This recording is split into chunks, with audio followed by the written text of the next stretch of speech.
Nah, kita mau belajar saudaraku tentang bagaimana pentingnya bekerja. Katakan bekerja. Kalau kita rindu apa saja yang kita lakukan itu berhasil, maka kuncinya adalah bekerja. Jadi katakan sekali lagi 2, 3, bekerja. Bekerja. Berkat Tuhan dilepaskan sementara kita bekerja. Berkat Tuhan itu dilepaskan, diberikan dalam hidup saudara dan saya, orang-orang yang percaya, ketika kita mengerjakan sesuatu alias bekerja. Kita baca Kejadian 2 ayat 4-5. Demikianlah riwayat langit dan bumi pada waktu diciptakan. Ketika Tuhan Allah menjadikan bumi dan langit, belum ada semak apapun di bumi, belum timbul tumbuh-tumbuhan apapun di padang. Sebab firman Tuhan katakan, Tuhan Allah belum menurunkan hujan ke bumi dan belum ada orang yang mengusahakan tanah itu. Kejadian 1, saudara. Ini kita baca Kejadian 2. Momen di mana Tuhan menciptakan dunia. Betul? Kejadian 1 Tuhan sudah menciptakan dunia ini, tetapi dikatakan semak belum ada, tumbuh-tumbuhan juga belum timbul. Di sana bentuknya mungkin masih sekedar kecil, seperti tunas kecil atau cuma berupa benih. Dan kenapa pertanyaannya kok belum timbul? Ayat berikutnya dikatakan Tuhan Allah belum menurunkan hujan ke bumi. Ternyata kenapa belum muncul sesuatu? Karena belum ada hujan. Kenapa belum muncul sesuatu? Karena belum ada orang yang mengerjakan atau mengusahakannya. Artinya, buah akan muncul kalau hujan itu turun. Buah atau sesuatu akan muncul ketika ada setiap kita, yaitu saudara dan saya, mengerjakannya. Oh, yang tahu boleh mulai angguk-anggukkan kepala dan katakan amin. Sebagai anak Tuhan, dengarkan baik, saudara. Kalau kita mau berhasil, kuncinya ada 2. Yang pertama, kita butuh Tuhan untuk mencurahkan berkat-Nya dalam hidup setiap kita. Segala sesuatu yang kita lakukan, segala sesuatu yang kita kerjakan, kita butuh yang utama adalah Tuhan. Tanpa Tuhan, kita tidak akan pernah bisa lakukan sesuatu yang besar, yang ajaib, yang luar biasa. Mentok bawaannya, stagnasi. Tapi kalau kita kepengen berhasil, apa saja yang diperbuatnya berhasil, apa saja yang engkau kerjakan diberkati Tuhan, kuncinya serahkan segala sesuatunya sama Tuhan. Amin. Kunci yang pertama ini tidak boleh ditawar. Dan yang kedua, setelah kita mengandalkan Tuhan, menyerahkan semuanya sama Tuhan, poin yang kedua, kita, yaitu saudara dan saya, katakan saya harus bekerja. Amin. Firman Tuhan katakan yang tidak bekerja, tidak usah makan. Ketika kita tidak bekerja, kita tidak bisa dapatkan sesuatu yang lebih. Kalau ada 2 hal ini, saudara, maka hasilnya itu akan muncul. Amin. Itu sebabnya firman hari ini mengajak setiap kita untuk apa? Ayo berdoa. Yes, ayo berdoa. Kalau setiap kita kepengen berhasil, siapa yang rindu pengen berhasil? Semuanya pasti. Ada di tempat ini yang kepengennya gagal. Yang lain aja yang sukses ada. Saya yakin nggak ada. Semuanya pasti kepengennya sukses. Itu sebabnya kita butuh yang namanya berdoa. Kita bisa minta hikmat oleh Tuhan. Kita bisa andalkan Tuhan, sehingga Tuhan mencurahkan berkat-Nya dalam hidup setiap kita. Itulah perbedaan antara kita, anak-anak Tuhan, dan orang di luar sana yang tidak mengenal Tuhan, saudara. Ketika orang di luar sana mengerjakan banyak hal, mereka sibuk mengerjakan semuanya tanpa libatkan Tuhan, mereka mungkin bisa kerja banyak, tapi hasilnya mungkin sedikit. Atau mungkin hasilnya juga banyak. Ada teman saya yang nggak kenal Tuhan pun mereka diberkati, mereka sukses besar. Karyawan mereka pun banyak sekali. Mereka bukan orang yang biasa, mereka orang yang punya uang, saudaraku. Mereka orang yang berkuasa. Tapi kan itu yang terlihat secara mata. Kita tidak pernah tahu apa yang ada di dalamnya. Kemarin saudaraku, saya bagikan di Pondok Daud, sukses di dalam Tuhan. Saudaraku tahu arti sukses di dalam Tuhan itu apa? Banyak orang dunia berkata sukses itu yang penting duit, sukses itu yang penting berhasil, sukses itu yang penting pekerjaan karirku aman, baik, naik jabatan, semuanya oke, itu baru sukses. Betul, itu yang dikatakan dunia. Tapi sukses di dalam Tuhan adalah apa yang Tuhan berikan dalam hidup setiap kita ini, yang kita bisa gunakan, dan semuanya untuk hormat kemuliaan nama Tuhan. Bukan bicara mengenai uang, bukan bicara mengenai aku, tapi bicara mengenai Dia yang mengerjakan dalam hidup setiap kita. Sukses di dalam Tuhan ketika kita bisa melakukan sesuatu dan itu berguna untuk banyak orang yang ada di sekeliling kita. Oke? Jadi hari ini sudah buka hati lebar-lebar, buka pemikiran kita lebih lagi sehingga kita terima sesuatu yang beda. Sudah katakan beda. Sukses di sini jangan ditanamkan seperti apa yang dunia katakan. Sukses itu harus punya modal, sukses itu harus punya koneksi yang luas, sukses itu harus hebat, titelnya harus banyak. Oke, itu betul, itu baik. Tapi sukses di dalam Tuhan ketika hidupmu berarti bagi banyak orang. Sukses itu tidak hanya nominal digit yang ada, saudara. Tapi sukses di sini bagaimana hidup kita ini bisa mencerminkan Kristus lewat apa yang kita lakukan, lewat apa yang Tuhan percayakan. Kalau hari ini Tuhan percayakan hal yang sederhana, yang biasa, yang kecil, jangan remehkan itu, saudara. Kalau engkau orang-orang yang diurapi oleh Tuhan, yang kecil pun sanggup diubahkan Tuhan jadi besar. Yang sederhana pun bisa diurapi oleh Tuhan jadi sesuatu yang luar biasa, yang membuat orang di luar sana takjub melihat apa yang engkau kerjakan. Amin. Tangkap dengan iman, saudaraku. Itu sebabnya kita butuh yang namanya berdoa. Karena dengan berdoa kita andalkan Tuhan. Ada banyak orang setelah pandemi bukan mempunyai kehidupan yang semakin baik, tapi justru kita dapati beberapa ada bisnis yang tutup, ada beberapa yang harus ganti profesi, ada beberapa yang harus melakukan ini itu dan lain sebagainya. Kenapa?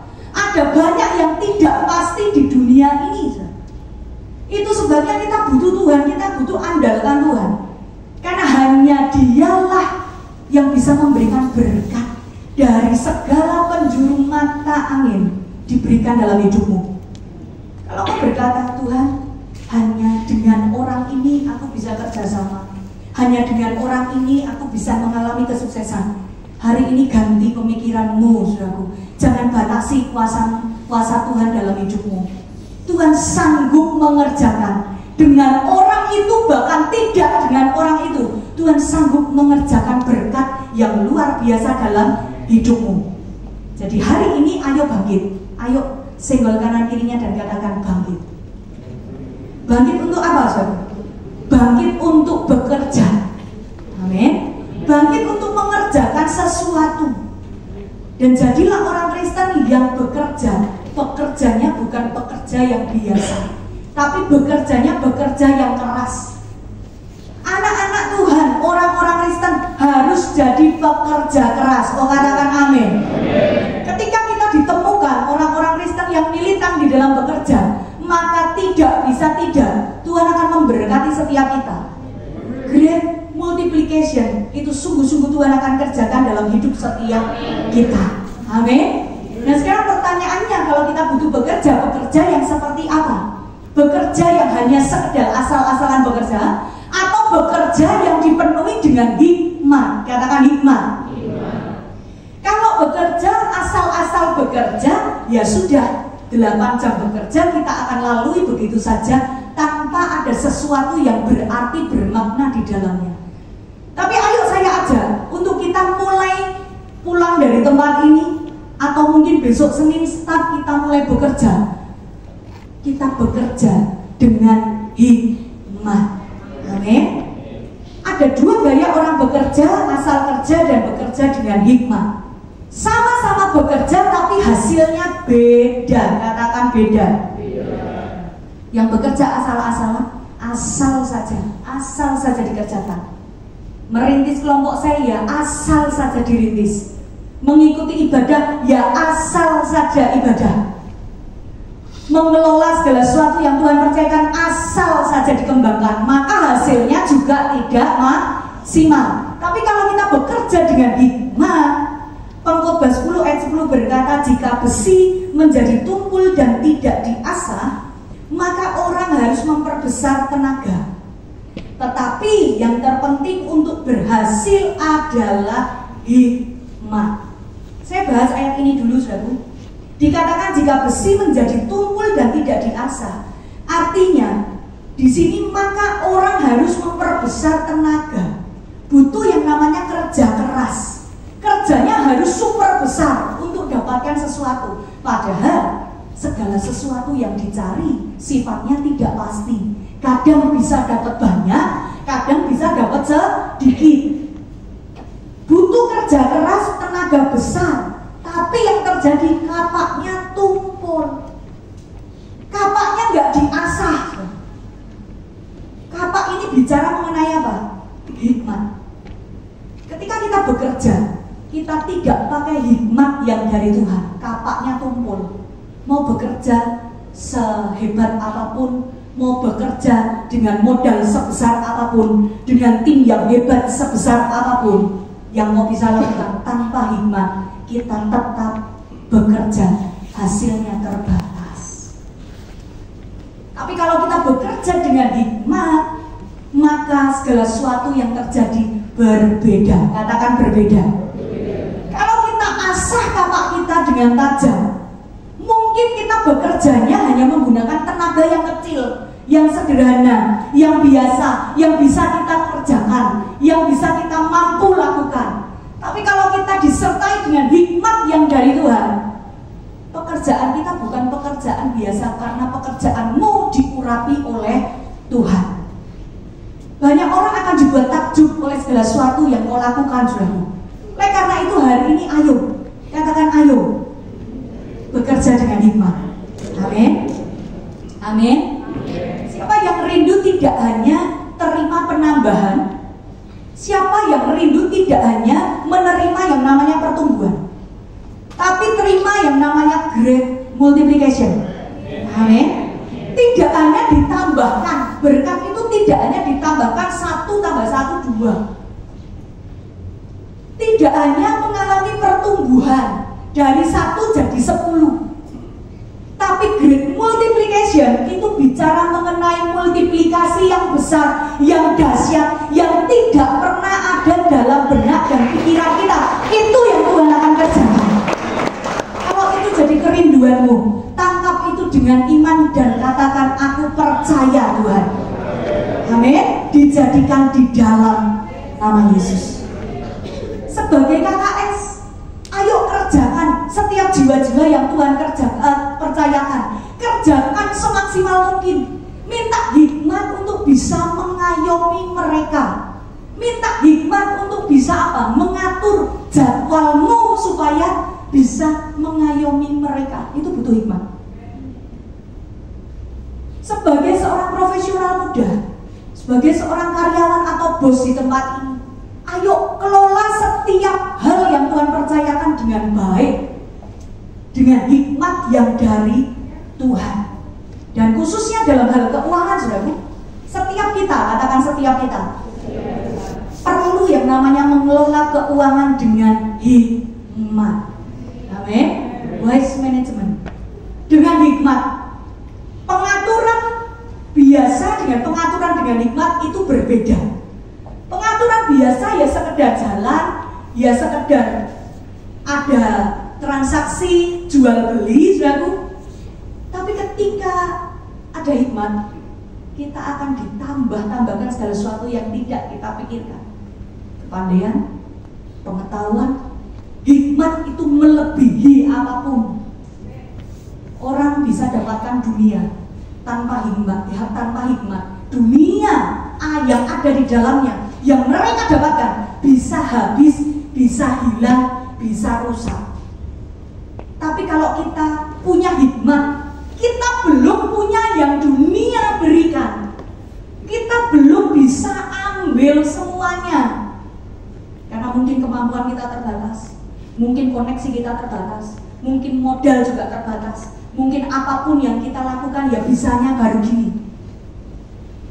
Tapi kalau kita punya hikmat, maka apa yang tidak pernah engkau pikirkan, itu yang Tuhan berikan. Amin, amin. Yang percaya boleh berikan tepuk tangan yang paling meriah untuk Tuhan kita.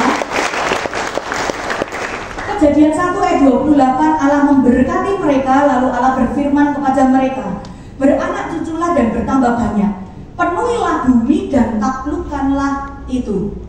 Ayat berikutnya, berkuasalah atas ikan-ikan di laut, katakan berkuasalah, dan burung-burung di udara, dan atas segala binatang yang merayap di bumi. Kita lihat saudaraku, kita lihat dalam Alkitab Bahasa Indonesia Terjemahan Baru, dituliskan berkuasalah. Kalau saudara lihat di dalam bahasa Indonesia masa kini, terjemahan yang lain, artinya mengurus, artinya mengelola. Bahasa kerennya manajer. Jadi sebelum kita diciptakan, Tuhan sudah berikan gen manajer untuk bisa mengelola, untuk bisa berkuasa atas segala sesuatu yang dipercayakan. Itu dalam hidup setiap kita. Jadi hari ini jangan kecilkan potensimu. Jangan berkata terus aku orang yang gagal, aku tidak mampu, aku tidak bisa. Hari ini sadar bahwa setiap kita diciptakan sudah ada gen keberhasilan di sana. Amin. Sudah ada gen yang luar biasa untuk bisa mengelola, untuk bisa berkuasa, untuk bisa keluar jadi pemenang dalam hidup setiap kita. Jangan mau ditipu iblis dan selalu mengintimidasi kita untuk kita mulai loyo dan berkata aku tidak bisa, untuk yang satu ini dia yang bisa. Aku pimpin kelompok saya, aku tidak bisa, doa aja macet, tidak bisa. Orang yang hebat dimulainya dari hal-hal yang sederhana. Orang yang kau lihat super keren, super hebat, super luar biasa, yang kau lihat di sekelilingmu, itu dimulainya dari mereka tidak mampu, tapi mereka mau, katakan mau. Mereka bangkit, mereka bekerja keras, mereka mengerahkan tenaga mereka untuk apa? Untuk bisa melakukan hal-hal yang mustahil, yang tidak bisa dalam hidupnya. Sehingga yang kau lihat hari ini, keren. Setiap kita diberikan gen dalam hidup setiap kita. Gen itu dari Tuhan. Kalau Tuhan kita, Tuhan yang luar biasa, maka anak-anaknya pun, saudara dan saya, orang-orang yang luar biasa. Amin. Kalau Tuhan kita Tuhan yang luar biasa, Dia mengurus segala sesuatu, mengelola segala sesuatu. Hari penciptaan, hari 1 sampai sekian, Tuhan menciptakan semuanya dengan urutan yang ada. Keren banget saudara. Kita anak-anaknya untuk mengelola segala sesuatu yang mungkin rasanya bundar dalam hidupmu. Saya tidak tahu itu apa, tapi barangkali Tuhan sedang memproses hidupmu untuk apa? Mengurai kebundetan, hal-hal yang tidak gampang dalam hidupmu, sehingga kau keluar jadi pemenang. Amin. Jadi sejak awal kita diciptakan itu sudah bisa mengurus dan mengelola. Sekali lagi, kunci untuk kita bisa berhasil adalah kita harus bisa mengelola dengan bijaksana, sehingga great multiplication itu sungguh-sungguh terjadi dalam hidup setiap kita. Saya berdoa saudara dan saya dilimpahi dengan keberhasilan. Saya berdoa saudara dan saya dilimpahi dengan kelimpahan yang dari Tuhan. Bukan membuat saudara dan saya jauh dari Tuhan. Terkadang berkat, terkadang sesuatu yang ditambahkan oleh Tuhan mengalami pelipat kali gandaan yang dahsyat, justru membuat orang silau dan mereka undur dari Tuhan. Mereka berkata, ini loh aku, ini loh timku, ini loh karena kerja kerasku. Bukan, semua karena Tuhan.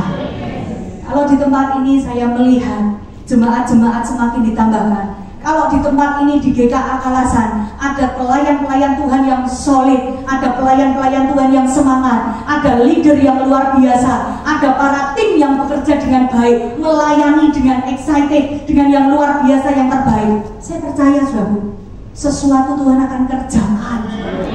Amin. Dan orang-orang yang Tuhan sudah tempatkan, saya percaya akan Tuhan urapi lebih lagi. Bahkan dari tempat ini, apa saja yang diperbuatnya berhasil. Amin. Amin. Contoh saudaraku, Yusuf itu tidak punya modal. Yusuf tidak punya koneksi. Yusuf tidak punya apa-apa. Tapi satu hal yang dicatat, Yusuf punya satu hal, kemampuan untuk apa? Mengelola. Katakan mengelola. Jadi penting sekali bagi setiap kita bisa mengelola dengan bijaksana apa yang ada di tangan kita. Coba lihat tangan saudara. Apa yang Tuhan percayakan dalam tanganmu, saudara? Mungkin tanganmu bukan tangan yang sehebat orang lain bisa lakukan dalam sekejap. Tapi proses demi proses yang kau alami step by step, kalau kau lakukan bersama dengan Tuhan, kau bisa jadi pengelola yang baik. Kau bisa jadi pengelola yang bertanggung jawab. Kau bisa mengelola segala sesuatu yang Tuhan percayakan dengan hikmat. Kau bekerja dengan sungguh-sungguh. Great multiplication tahun ini Tuhan gak akan lewatkan hidupmu. Amin. Berhenti untuk lihat kesaksian yang hanya terpukau takjub dengan apa yang Tuhan kerjakan untuk orang lain. Tapi belajarlah untuk masuk ke sana. Katakan masuk ke sana. Belajarlah untuk mengalami. Katakan mengalami. Mengalami mujizat. Amin. Jadi yang kesaksian itu bukan orang lain, tapi dirimu. Setiap kita. Oh, katakan amin. Kesaksian itu ada waktunya untuk orang lain. Tapi pernahkah saudara sadar kapan waktu untuk dirimu sendiri? Kadang kita terlena, setiap minggu, setiap kali dengar kesaksian selalu luar biasa, di mana Tuhan kerjakan sesuatu yang luar biasa atas hidup mereka, atas keluarga mereka, atas pekerjaan mereka. Tapi kapan? Katakan kapan?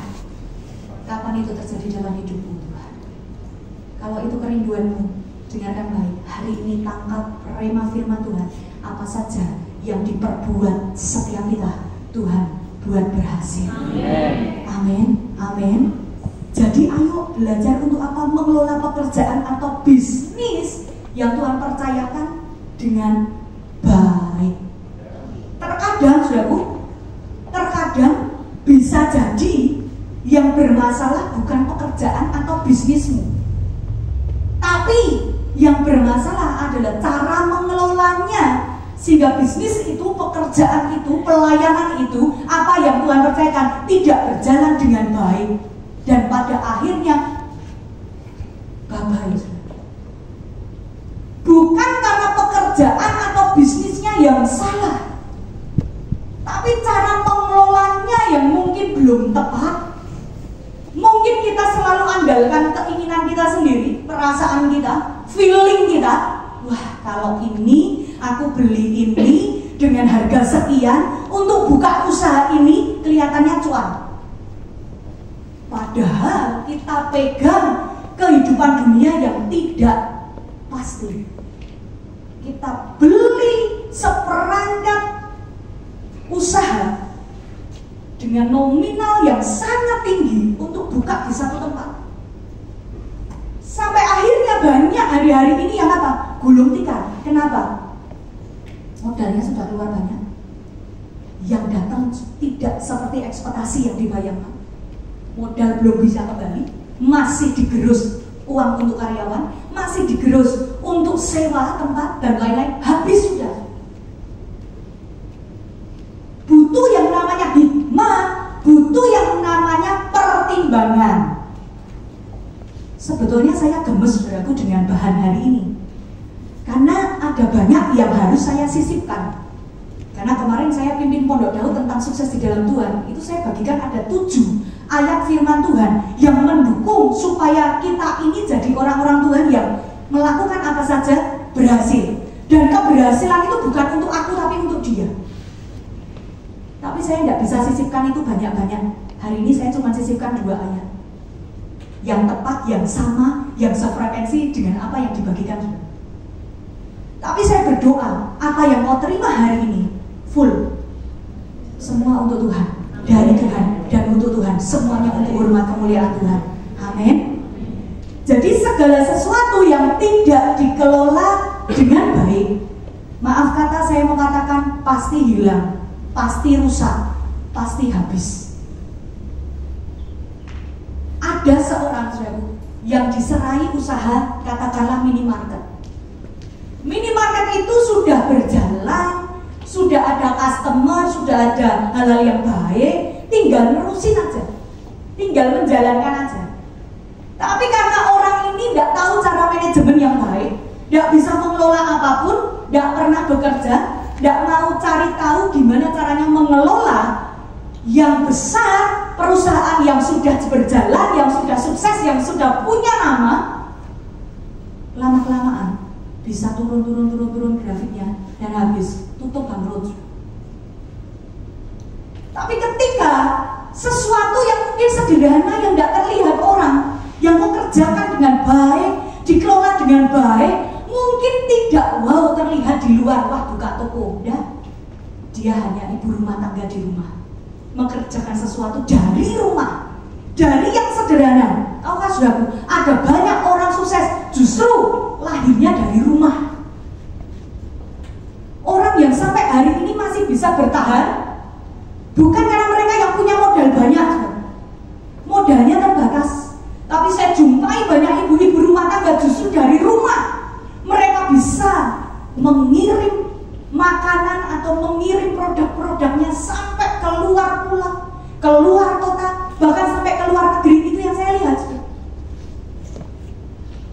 Bukan apa yang terlihat sukses itu yang Tuhan mau, tapi apa yang hati ini bisa terima dari Tuhan, itu yang akan membawamu masuk step by step menuju kesuksesan yang dari Tuhan.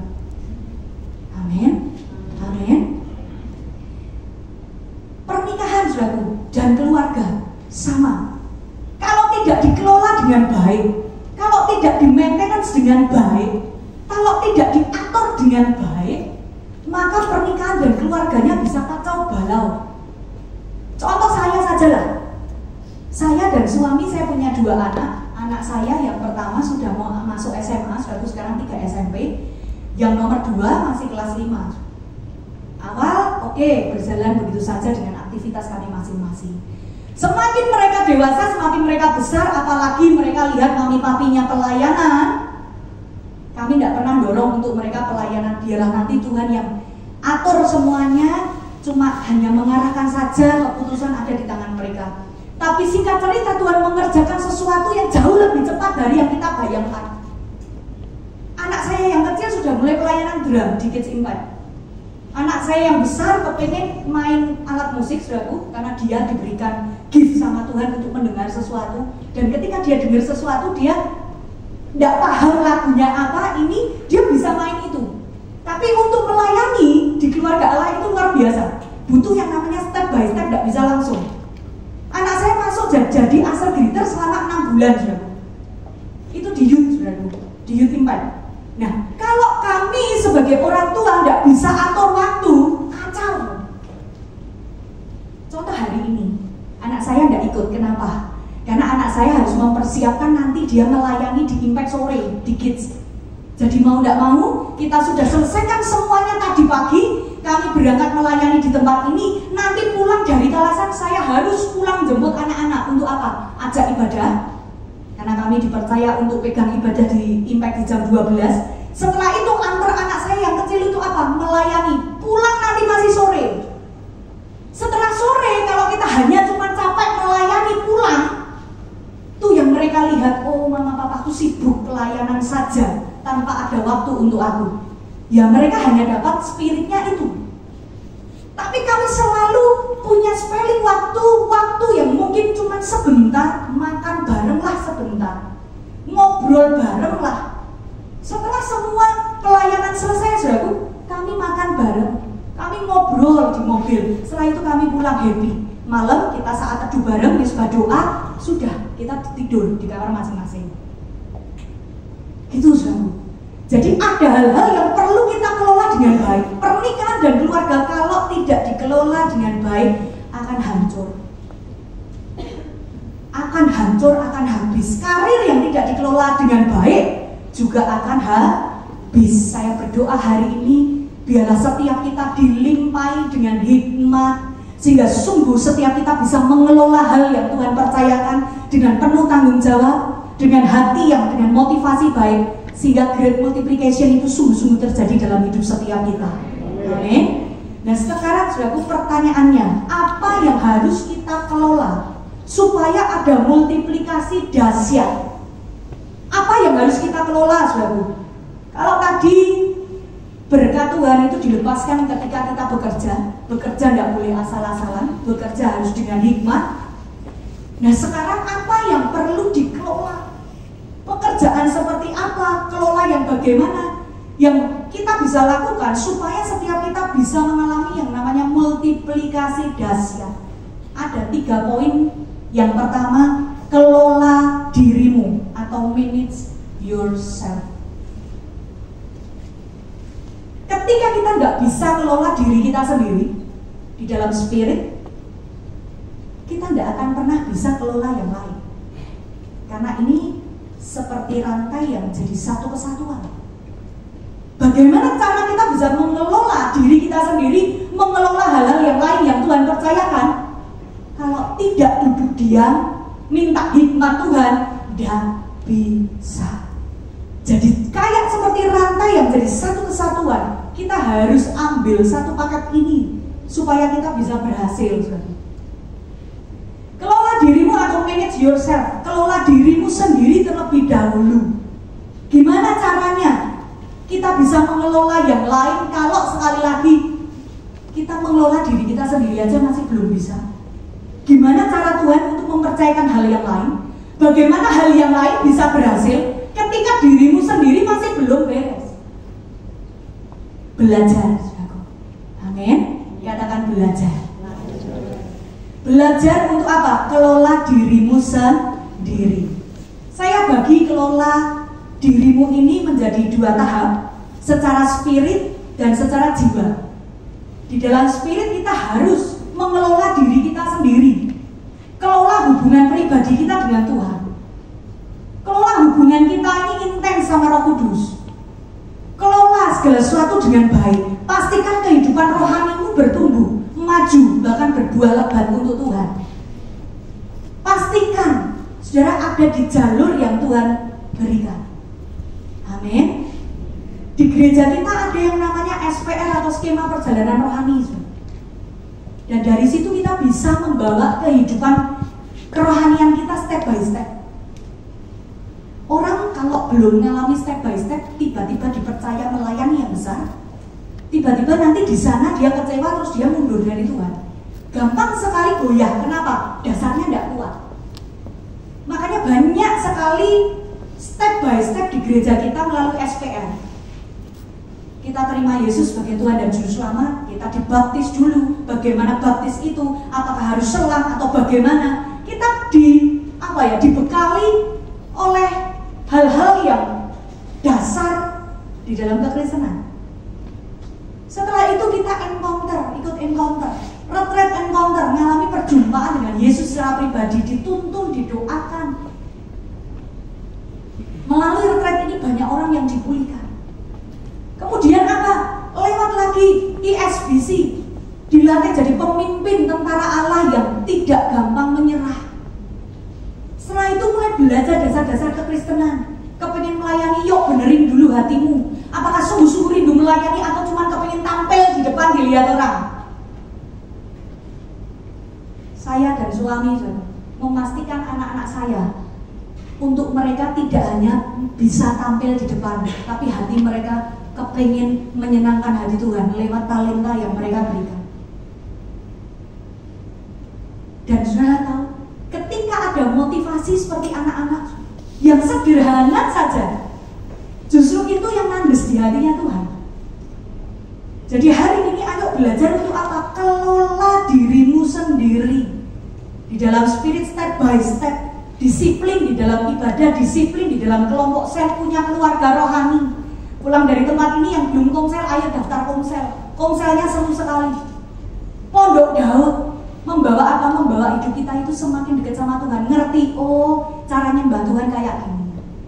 Oh lagunya ini ya, mulai diingat-ingat.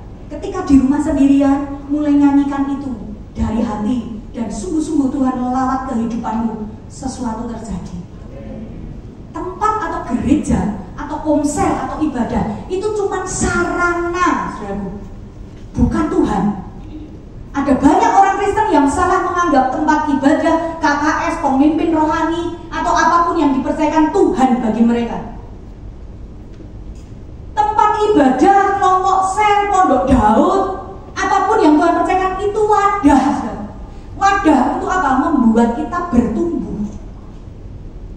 Dan ketika kita terus bertumbuh, Tuhan bawa kita terus bertumbuh, kita bisa mengelola diri kita, maka siap-siaplah Tuhan akan kerjakan, Tuhan akan berikan sesuatu yang jauh lebih besar lagi. Amin. Secara jiwa, kelola emosimu. Kalau kita tidak bisa mengatur emosi, emosi kita jadi tidak terkendali, saudaraku. Semua yang tidak terkendali dalam hidupmu itu jadi semuanya jadi kacau balau, jadi rusak.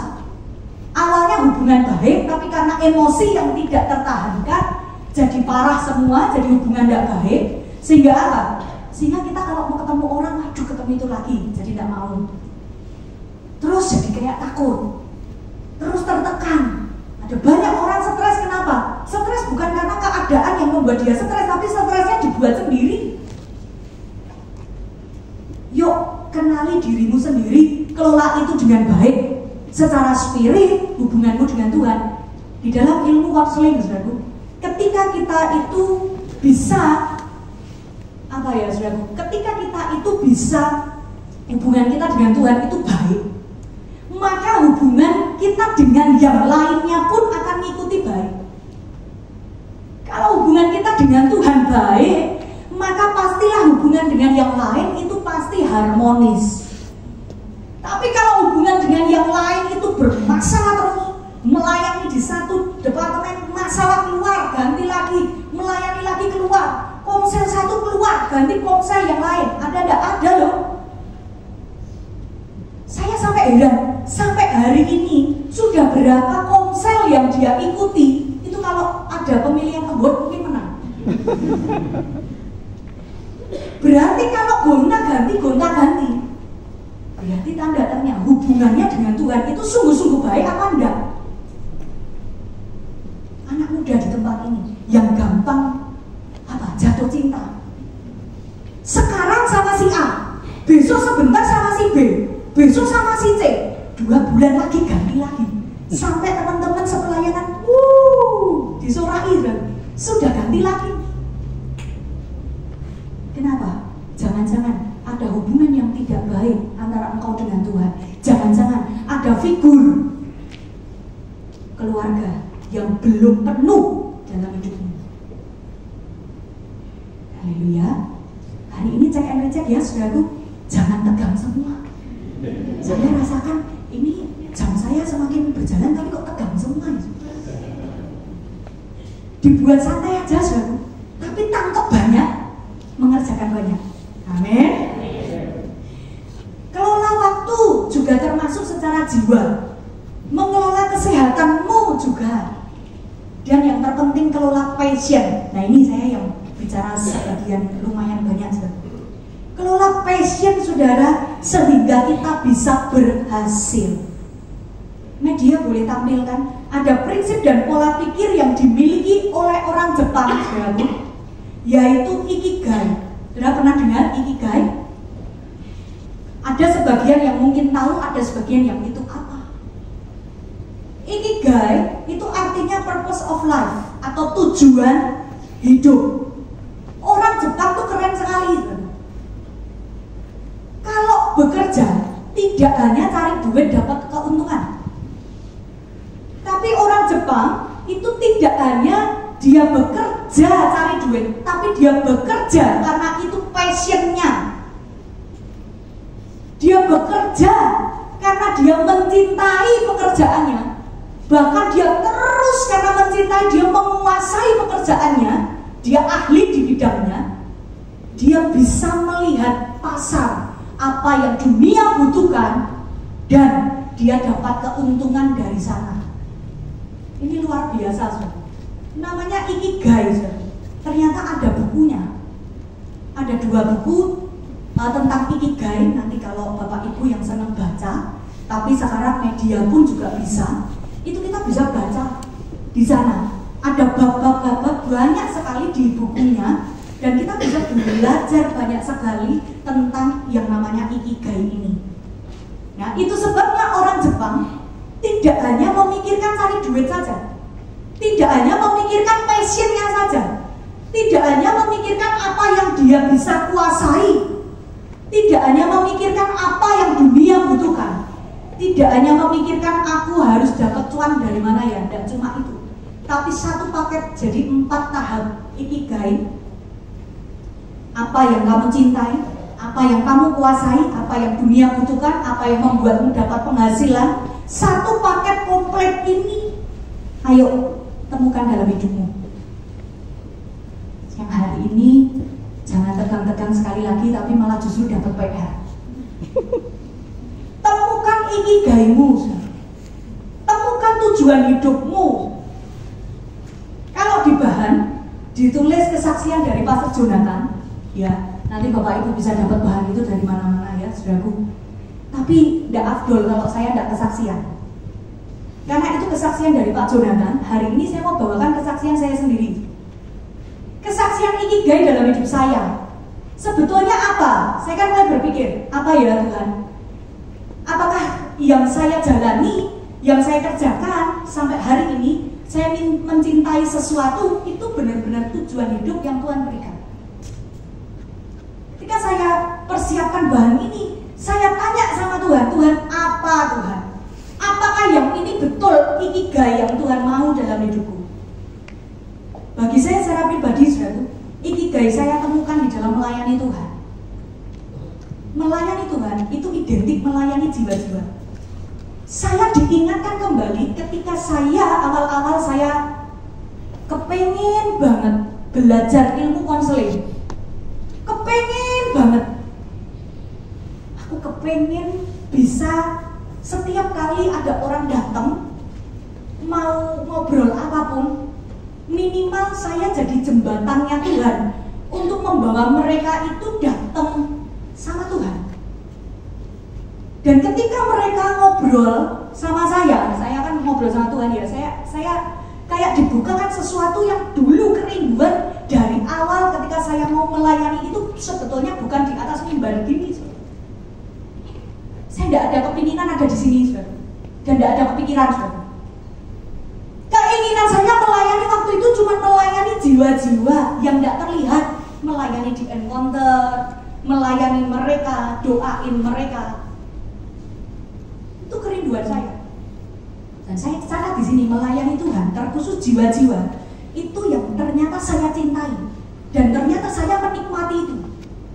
Itu ikigai saya yang pertama, lapisan yang pertama. Kalau tadi ya seperti orang Jepang tadi ya.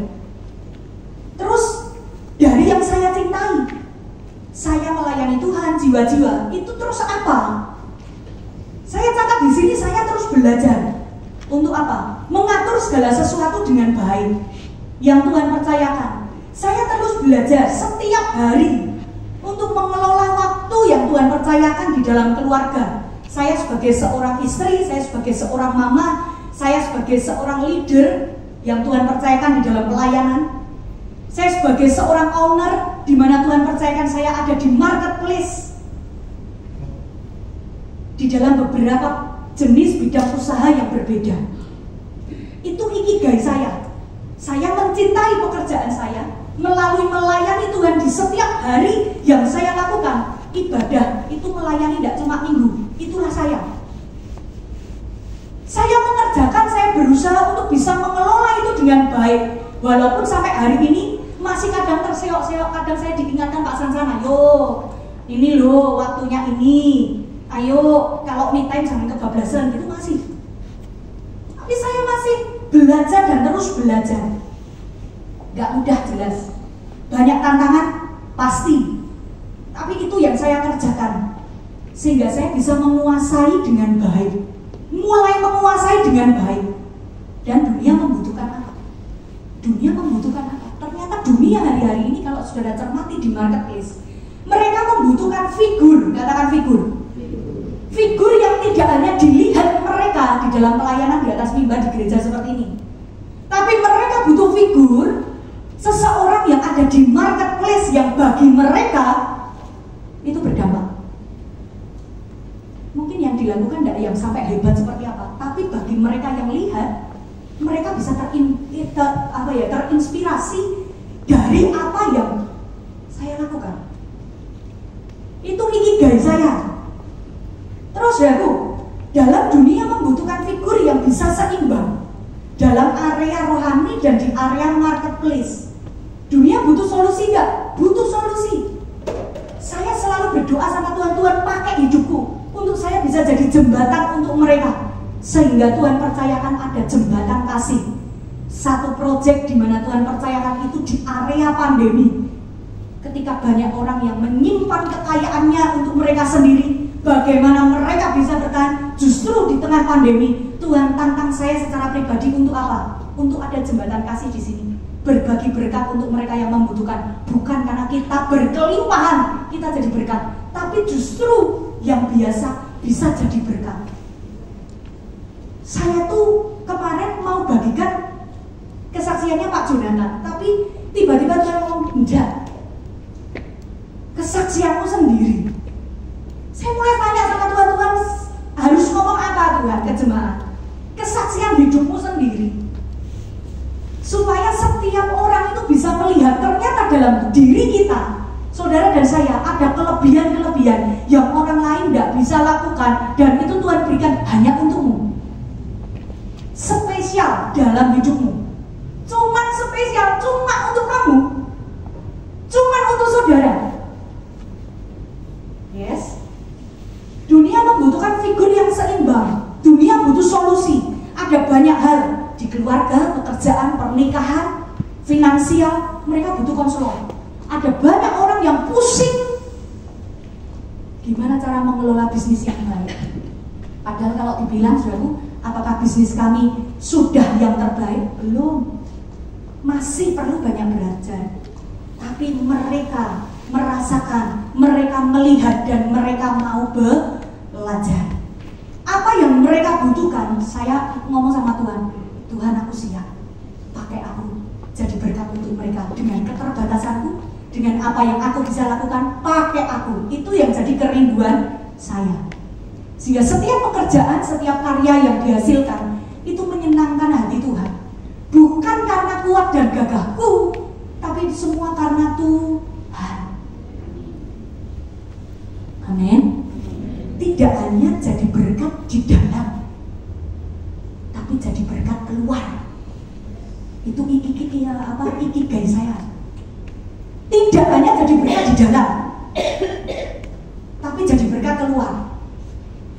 Lewat komunitas yang saudara ada, lewat setiap profesi yang Tuhan percayakan, jadi berkatlah di sana, berkaryalah di sana, bekerjalah dengan baik, dipercayakan hal dari kecil sampai besar, kelolalah dengan baik. Dan temukan ikigaimu. Supaya apa? Supaya ketika kita tahu ikigai kita, purpose life, tujuan hidup kita,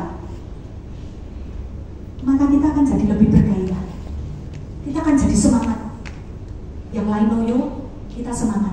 Apalagi kalau kita kerjanya dengan hikmat. Saya rasakan penyertaan Tuhan, pemeliharaan Tuhan sampai hari ini tidak pernah berhenti dalam hidup setiap kami, dalam keluarga kami. Tidak hanya jadi berkat di dalam, tapi jadi berkat keluar melalui pekerjaan dan karya yang dihasilkan. Dan sampai hari ini saya dibuat takjub oleh Tuhan melalui kebaikan Tuhan, melalui pertolongan Tuhan. Saya ada di bidang usaha yang berbeda dengan suami saya dahulu. Dan saya sudah terbentuk karena saya dari kecil memang saya tidak bisa kalau cuma mikir satu. Saya diberikan talenta oleh Tuhan, saya itu satu. Tapi saya bisa memikirkan banyak hal dan itulah kelebihan saya. Saya bekerja dalam satu bisnis, tapi Tuhan percayakan talenta entah gimana, Tuhan percayakan ada banyak orang di sekeliling saya memperlengkapi hidup saya untuk menggenapi tujuan hidup yang Tuhan percayakan. Terlebih di dalam pekerjaan. Ada banyak orang, contoh gampang, saudaraku. Saya bergerak di bidang kuliner. Saya mungkin tidak begitu ahli buat puding yang lucu-lucu, gemes-gemes, sampai kadang mau makan aja gemes tidak mau dimakan. Contoh. Tapi orang-orang yang ada di sekeliling saya, mereka hebat di bagian bidang mereka masing-masing. Dan entah gimana, kami belum pernah ketemu. Kita cuma ngobrol by online, tapi hubungan baik banget sampai hari ini. Bahkan tidak hanya itu, mau itu dari agama sama seiman atau dari agama seberang, kita beda kepercayaan sekalipun, kita bisa bekerja sama sampai hari ini. Dan itu membuat jembatan bagi Tuhan, sehingga multiplikasi besar itu terjadi dalam hidup saya. Saya bukan orang yang bisa buat puding lucu-lucu. Tapi ketika ada orang yang butuh solusi, aduh, saya butuh ini aku tuh kepengen yang gemes-gemes itu hubungi saya langsung celing, oh ya, sebentar, tak carikan yang ahli di bidangnya. Solusi enggak, saudara? Solusi. Itulah yang dunia butuhkan sekarang.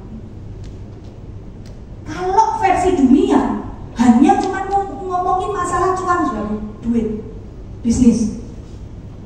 Tapi saya punya kerinduan bagi Tuhan. Tuhan, tidak hanya secara bisnis, tapi tidak hanya di dalam, tapi di luar. Ada orang yang tiba-tiba makan di tempat saya, tiba-tiba ngobrol, itu tidak ngomongin rohani, ngomonginnya rohana, ngomonginnya pekerjaan, keluarga, keadaan hari-hari ini dan lain sebagainya. Itu yang kita ngobrolin anak-anak, gimana sekolahnya, ya begitulah.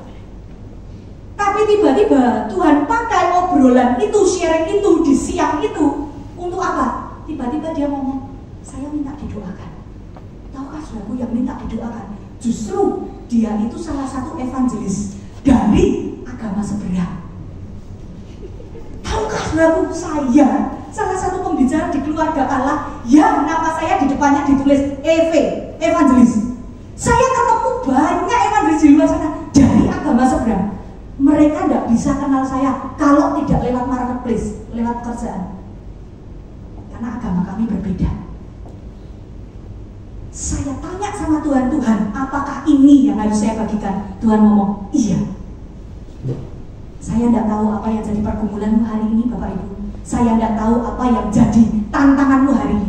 Tapi temukan ikigaimu sehingga setiap kita dibuat berhasil. Terakhir, saudaraku. Ketika tadi unyu-unyu tadi saya kirim, dapat berkat tidak dari sana? Dapat berkat. Artinya Tuhan memberkati enggak? Tuhan memberkati.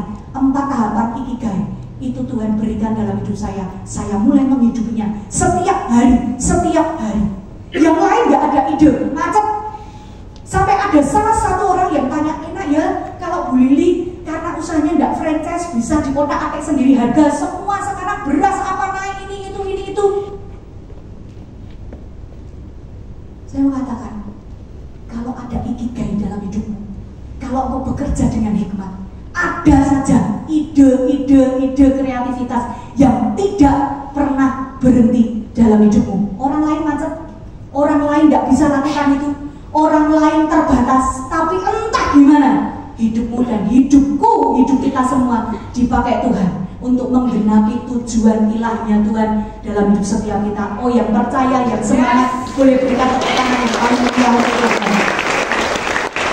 Yang kedua, kelola tim. Waktu saya sudah habis ternyata. Kelola tim 1 Raja-Raja 4, 1-7. Nanti Bapak Ibu bisa baca di rumah. Intinya di situ adalah Salomo adalah salah satu raja tersukses dalam sejarah. Dia tidak bisa berjalan sendirian, dia tidak bisa bekerja sendirian. Contoh sekali lagi saya nyambung yang tadi, karena kalau di sini bahannya lanjutan dari Pak Jonathan. Di sini kesaksian saya tidak bisa bangun itu sendiri. Kalau saya berusaha untuk bisa buat yang unyu-unyu tadi, ya puding yang lucu-lucu tadi, saya kirimkan, mereka apa? Mereka kecewa. Kenapa? Mungkin ekspektasi yang mereka bayangkan beda. Karena saya tuh tidak ahli di bidangnya.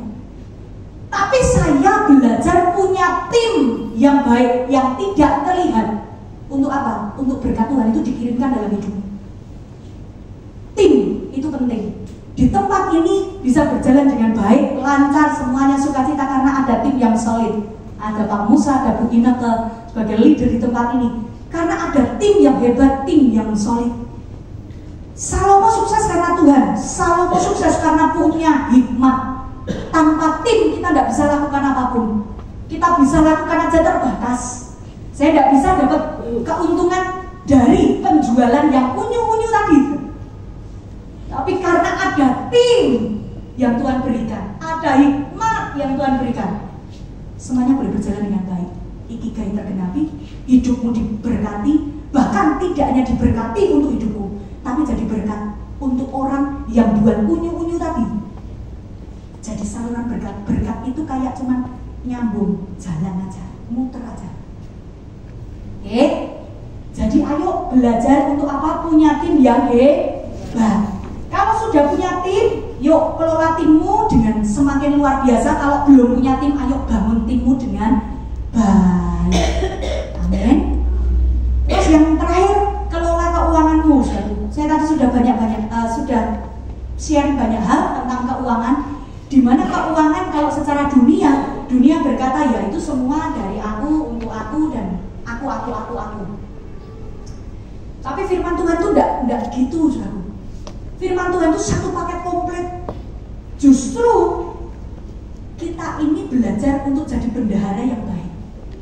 Ketika kita bisa mengelola keuangan kita, maka apa saja yang diperbuatnya berhasil. Kalau keuangan kita bisa dikelola dengan baik, itu kita bisa menikmati berkat yang Tuhan berikan. Setiap kita para pekerja mesti dapat yang namanya salary, gaji. Mau gaji sama-sama 1 juta katakanlah. Yang satu bisa mengelola dengan baik dan mereka bisa happy dengan 1 juta itu. Mereka punya pos masing-masing, mereka punya budgeting, mereka punya pembukuan, mereka punya analisa dan lain sebagainya, kebutuhan sekian selama 1 bulan, mereka tetap bisa nabung dan lain sebagainya. Itu hebatnya bendaharanya Tuhan, yaitu setiap kita. Amin. Dan yang satunya tanpa hikmat 1 juta, begitu dapat langsung belanja habis, tanpa budgeting, tanpa pemikiran yang matang, keuanganmu bisa kacau. Jadi kelola keuangan.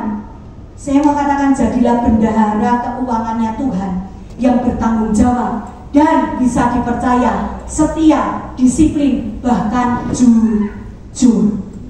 Amin. Berhenti di situ dulu. Jujur. Yes. Jujur, katakan jujur. Katakan bertanggung jawab. Ayat tambahan dari saya minta pemain musik maju ke depan. Amsal 11 ayat 25, siapa banyak memberi berkat diberi kelimpahan, siapa memberi minum ia sendiri akan diberi minum. Kalau sudah ngomongin kelola keuangan, ngomongin masalah uang, biasanya mepet-mepet dengan yang namanya berkat, nabur, benih profetik, perpuluhan, uang, duit gitu ya. Makanya itu saya sebutkan di terakhir. Tapi firman Tuhan jelas mengatakan siapa banyak memberi berkat, di situ diberi kelimpahan. Siapa memberi minum, yang sendiri akan diberi minum.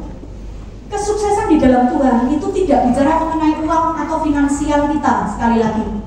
Tapi ketika kita bisa mengelola hidup kita bisa mengelola tim yang Tuhan percayakan, kita bisa mengelola keuangan yang Tuhan percayakan, maka siap-siapkan kapasitasmu diperbesar, sehingga keuanganmu bisa dipakai Tuhan untuk jembatan kerajaan Allah itu diperbesar. Bukan kepentingan pendeta, bukan kepentingan hamba Tuhan, tapi biarlah kerajaan Allah